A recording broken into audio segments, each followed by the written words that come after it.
Today, 28th February 2025, marks exactly 77 years of the Christiansburg Crossroads Shooting incidents. 3 ex-servicemen, Sergeant Adjetey, Corporal Attipoe, and Private Odartey Lamptey were shot dead during a protest in Osu. These incidents played a major part in our struggle for independence and its attainment. Now, for those who may not know the story, let me take you down a historical lane.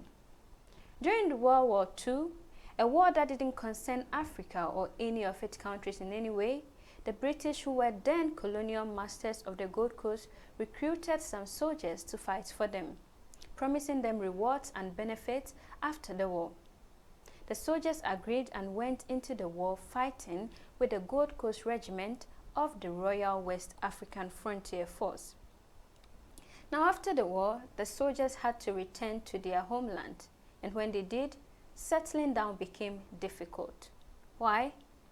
Imagine, if these men had to leave their homes for war, it meant they were leaving behind their businesses, farms, and all other sources of incomes.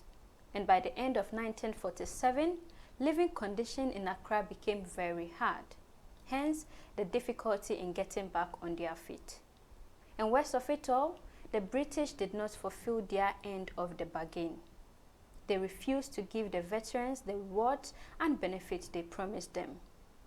The ex-servicemen then decided to protest to demand that the British fulfill their end of the agreement on 28 February 1948. It was supposed to be a peaceful protest from the township to the Christiansburg Castle, also known as the Osu Castle, to hand over their petition to the governor.